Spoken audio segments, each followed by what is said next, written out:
Trench warfare in World War II. A brutal world where the earth became both protector and prison, where survival meant enduring the unendurable. If you've ever wondered what life was really like for the soldiers who lived, fought, and died in the trenches, not just in the First World War, but during the cataclysmic conflict of World War II, then you're in the right place. Forget textbook gloss. This is history under your fingernails, cold mud, burning nerves, and the ever-present threat of death just over the parapet.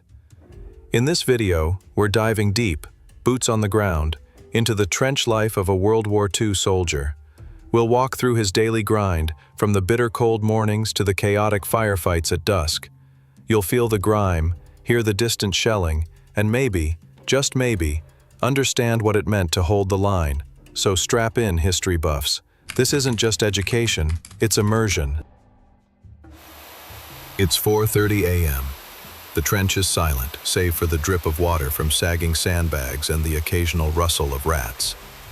Private Thomas Caldwell blinks into the half-dark, curled up beneath a tattered greatcoat, his body stiff with cold.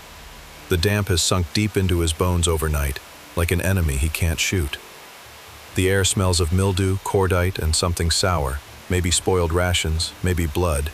It's hard to tell anymore. He pulls himself upright slowly. The fire step is slick with mud, and he nearly slips.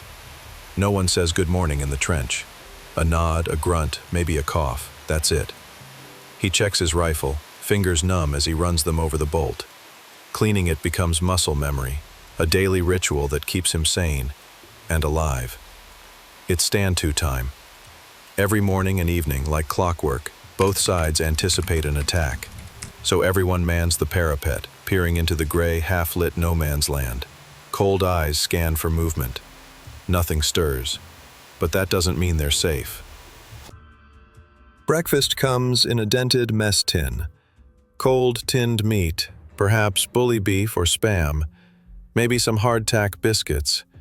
If you're lucky, tea, lukewarm and thick with condensed milk. There's no mess hall here, no real warmth. You eat with mud on your hands and maybe lice in your collar. Food rations in the trenches were carefully measured but poorly delivered. Supply lines were constantly threatened by air raids, artillery, and the treacherous terrain. Sometimes a soldier might go days eating only dry bread and soup that tastes like iron filings. But you don't complain. Complaining gets you nothing but a scowl, or worse, extra duties. Let's talk about hygiene. Or rather the near-total lack of it. Latrines were dug into the rear sections of the trench system. They were little more than holes in the earth, surrounded by the stink of ammonia and filled with swarms of flies. Soldiers used them quickly and got out faster. Then there were the lice. Tiny, tenacious, and nearly impossible to escape, they crawled under your uniform, laid eggs in the seams, and feasted on your blood as you tried to sleep. To cope, soldiers shaved their heads and scorched their clothing with candles or lighters to kill the eggs. But the lice always came back. Still, even here in this squalor, there was laughter. Dark humor was a trench's best medicine. Soldiers cracked jokes about the rats, called them trench mascots. They named their rifles, gave nicknames to the snipers that hunted them. It was gallows humor, but it kept spirits intact. Every soldier lived for mail call. A letter from home could be the difference between despair and endurance. A few words in familiar handwriting, maybe a photograph, maybe a child's drawing.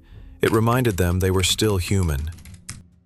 Thomas unfolds a letter from his sister. She's telling him about harvest season, about the new calf born on the farm.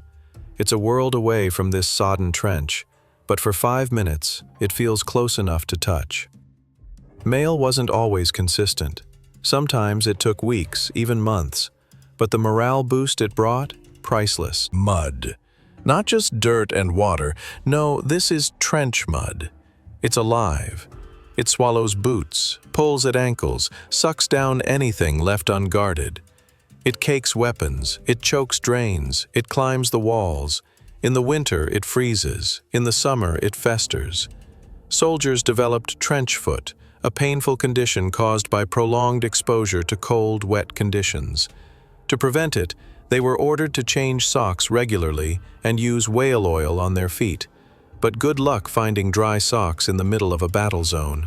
The mud wasn't just uncomfortable, it could kill.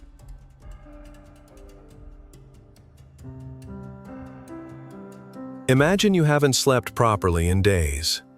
You're wired from fear, always listening for the shriek of an incoming shell. Then it hits. The ground erupts. Your ears ring. Dirt and blood rain down. Your friend next to you, gone. This was the constant psychological toll of trench warfare. Soldiers lived in a suspended state of terror.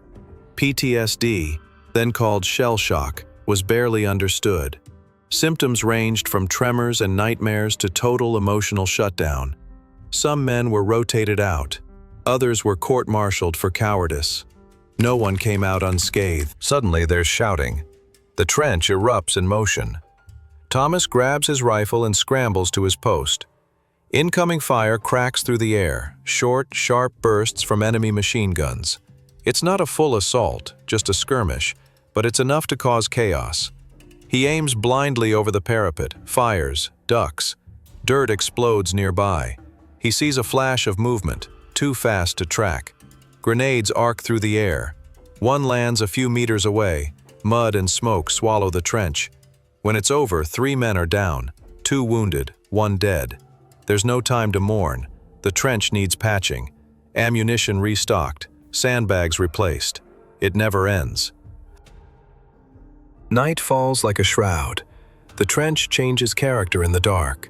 It becomes a world of whispers and shadows.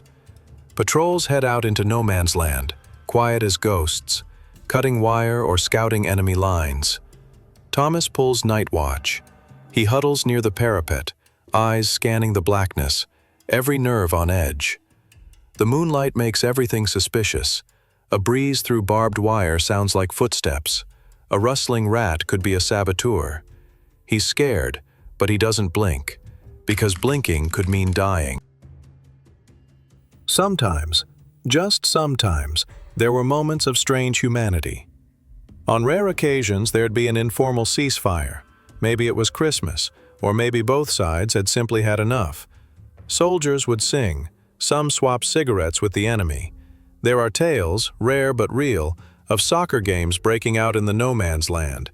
These moments reminded the men that they weren't machines. They were brothers, sons, husbands, each on the wrong end of someone else's war. But morning would come, and the guns would roar again. World War II trenches weren't as widespread as in World War I, but where they existed, especially on the Eastern Front and in North Africa, they followed similar layouts. There were frontline trenches, support trenches, and communication trenches, all zigzagged to reduce blast impact. They were fortified with sandbags, wooden planks called duckboards, and sometimes even barbed wire and mines. Sniper nests, mortar pits, bunkers, everything had a purpose. Every inch was measured in blood and sweat. These weren't just ditches, they were ecosystems of war. Sleep in the trenches was a luxury. If Thomas got 2 hours, it was a miracle. Most sleep came in short shifts, interrupted by shelling or orders or nightmares. There were no beds, just dugouts, often cramped, dark, and infested. He used his helmet as a pillow.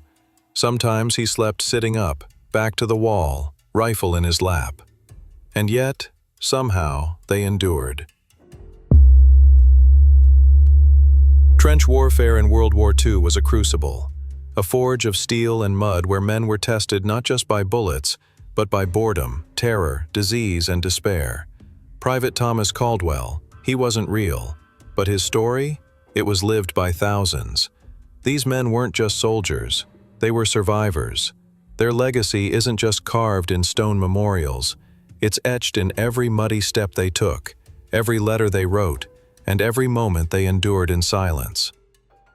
If this deep dive into the life of a trench soldier moved you, taught you something new, or simply made you feel closer to history, don't keep it to yourself.